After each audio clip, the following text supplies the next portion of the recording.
Welcome to So Many Receipts. I'm Fleur Michelle. And I'm Shelley Seddon. We're former entertainment editors and lifelong reality TV addicts. Unpacking the tea from the Traitors, Real Housewives, Bravo and beyond. Let's get stuck in. Hello, everyone. I hope you're all well. So isn't the Traitors getting exciting? There's a lot more buzz about it now. I think it's really hitting its stride. It was another very dramatic week, and I'm loving it. And you know what? I reckon AJ is alive and well on the Traitors and is going to come back as a secret traitor. Because at the end of episode 7, we saw a quick preview clip of Kirby looking at some hooded figure on the bridge and then laughing in surprise. But then in episode 8, that scene was never played. I love AJ, but never in the history of the Traitors have they brought back an eliminated player. It would ruin the integrity and the DNA of the game. Plus, if he comes back, that would be a huge F you to Kirby, who hates AJ and finally got rid of him.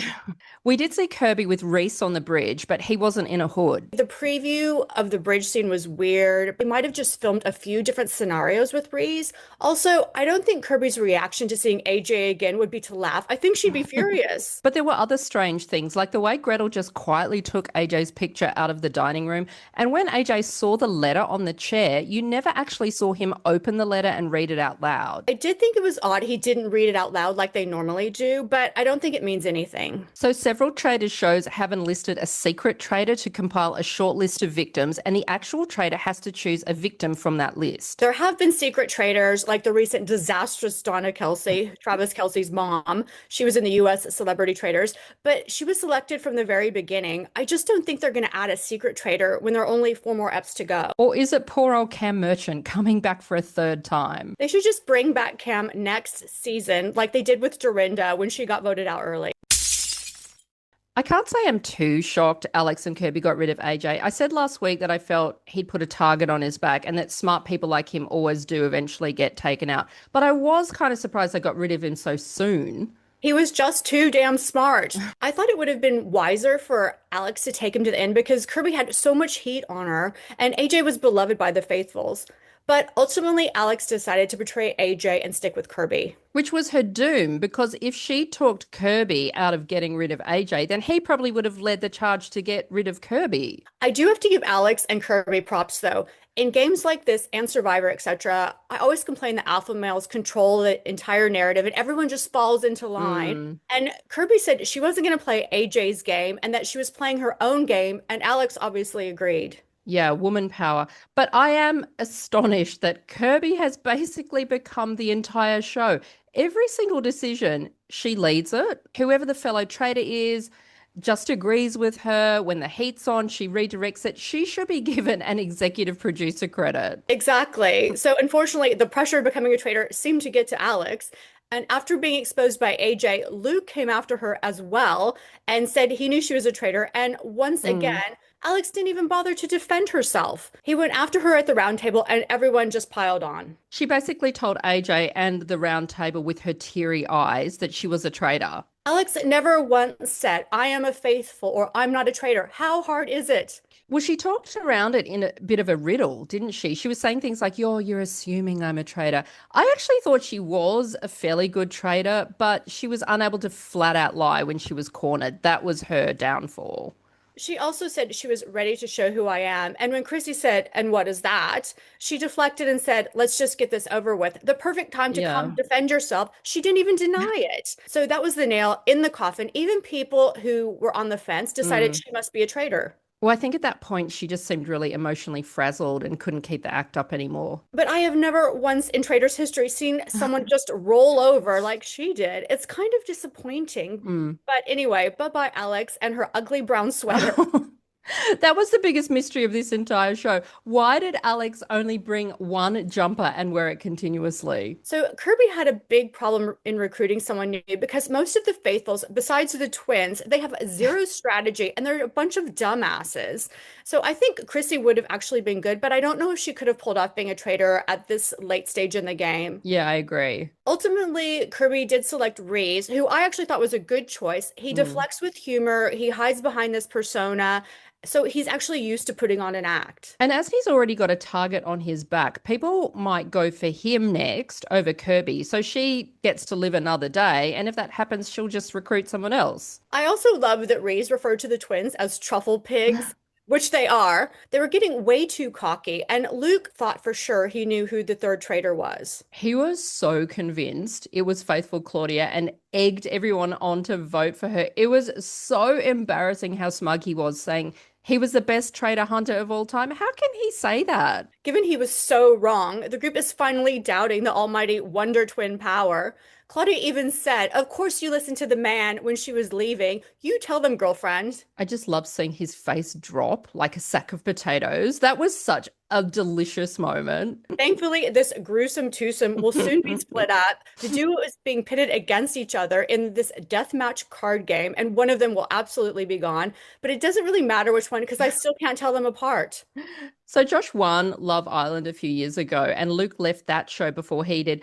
I guess this time Luke would be hoping to stay on longer. However, given he was so cocky this episode, maybe Josh is the least offensive of the two.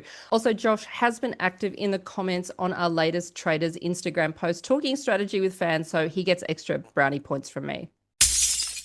Do you know Krissy Marsh originally said no to doing the Traitors because there was no makeup artist? So when producers said Krissy had to do her own hair and makeup on the show, she said, nah, not doing it. I don't blame her. Having a glam squad is a reality TV non-negotiable. But she does say in this video her daughter Milana convinced her to do it and even labeled her makeup products from 1 to 36 so Krissy could easily do all the makeup steps herself. I'm so impressed by Krissy. She's smart, she's funny, she's been good in the challenges, she's onto Kirby and Rhys. I wonder what she'll do with the girl group of Rachel, Kira, and Tully. They haven't exactly been switched on regarding finding traitors or anything. So in the video, Krissy goes on to say, okay, I'll do the Traitors. However, when she was packing, she had an argument with Milana. She got flustered and she forgot to pack this makeup. So when she arrives in New Zealand, she said, I only had one lip gloss on me. So she said to the producers, I'll just get the makeup shipped to me. Where are we again? And the producer said, you've got 1 hour to get here. If you're not here on time, you can go home. Anyway, she organised for all the makeup to be shipped to Christchurch from Mecca, and she did get it at some point. The total bill was $2,500. Well, she does look amazing on the show. I want that list, but I don't want to spend $2,500. Can Milana recommend some dupes? So we're now about halfway through the latest season of Below Deck Men. Below Deck to me is what Real Housewives of Orange County is to you. So you think OC is boring, and I think Below Deck is boring. I mean, everyone's got an Achilles heel. Well, I am a longtime viewer and aspiring primary guest. Oh, well, yeah.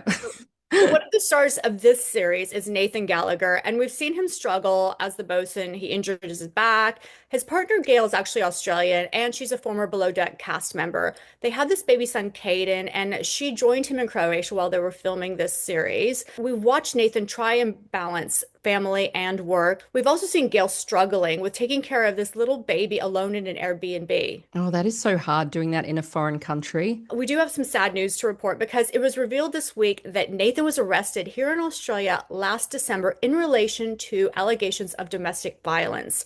He was arrested in an apartment complex in Melrose Park in Sydney on December 27th and accused of assaulting a woman at the same location the day before on Boxing Day. And that woman has since been identified as Gail. And according to police, Gail didn't suffer any serious injuries, but Nathan was taken to Gladesville Police Station and charged with assault, occasioning actual bodily harm, intentionally choking a person without consent, and common assault. Ugh. He was granted conditional bail and appeared in Burwood local court on January 15th, and his next court appearance is September 1st, which is next Tuesday. And obviously, these are allegations, and Nathan has not been convicted of these offences. The matter is still before the court. So the pair met on season 9, and they've been on and off. They reconciled in 2024, then welcomed Caden in June of 2025. So Caden would have been 6 months old at the time of this alleged incident. Gail's originally from Perth, so I just wonder if she has a good support system in Sydney. Oh, that's so tough if she's feeling alone over here as well. This whole thing makes me crazy. What is going on in Australia? I feel like there is such a male violence crisis in this country. We've got school attacks, the Sydney Swan scandal. It Yeah. seems like every day there is a woman being attacked by a partner. It is incredibly disturbing, particularly the wider conversation we're having in Australia about violence against women. So another troubling question is why did Bravo choose to go ahead and air this season, which features Nathan and Gail and their relationship after this incident happened? Or maybe they felt as it didn't happen during filming, not their problem. I don't know. It just feels icky and dark. Police did file an AVO against Nathan on Gail's behalf. They stopped posting pictures together around the time of the alleged incident, and it has since been confirmed that they have broken up. Right. Nathan issued a lengthy statement today, basically saying that he's made mistakes, but there are two sides to every story. Plus, the US Sun is reporting that season 12 of the show has already been filmed and Nathan won't be on it. So controversy does seem to follow this guy around because there was another high-profile incident involving him, correct? Yes, he was also in Bondi during the Bondi Beach shooting, and he helped get people from the water onto his boat. People were calling him a hero, but Right. then he faced this severe online backlash over an Instagram post that some people felt was racist.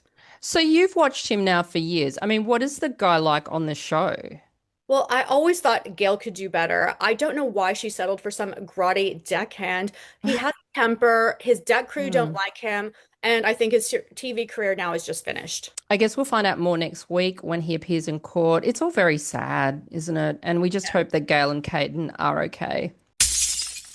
So we were planning to do a Golden Bachelor Australia-led podcast this year, but according to news this week, the series has been pushed back yet again and is now expected to premiere in March 2027. What? During the sacred Married at First Sight season? Yes, WTF. This is the third scheduling delay for this show, which actually finished filming back in March this year, 6 months ago. So it will be potentially sitting on the shelf for an entire year before we even see it. As I said before with Farmer Wants a Wife, I just think the long time lag between filming the show and actually airing the show, it is ridiculous for Hmm. a dating reality series. Are all of the people involved meant to put their lives on hold and keep a secret for a year until the show airs? Well, remember when Channel 7 held off screening that bad Stranded on Honeymoon Island show for 2 years? By the time it aired, one of the grooms had already gotten married for real and had two kids with Morgan Mitchell from Survivor.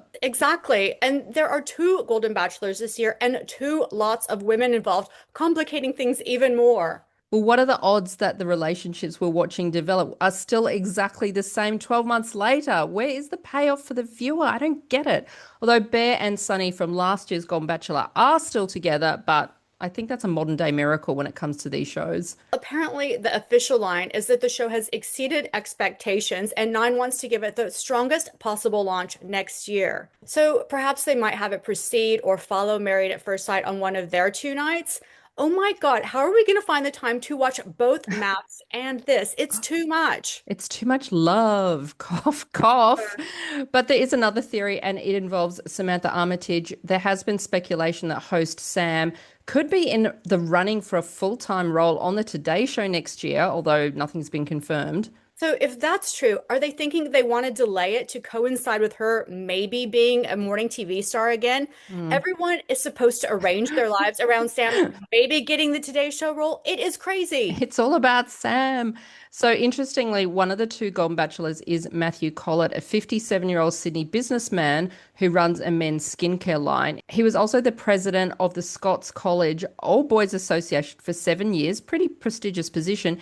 His tenure finished in April after filming Wrapped, and he didn't opt to run again. Well, I think that was a good move on his part because this school has had an extraordinary amount of negative publicity and Mm. controversy surrounding it. Just this week, there were new allegations involving an alleged incident involving three male students and a girl in a Bondi Junction alleyway.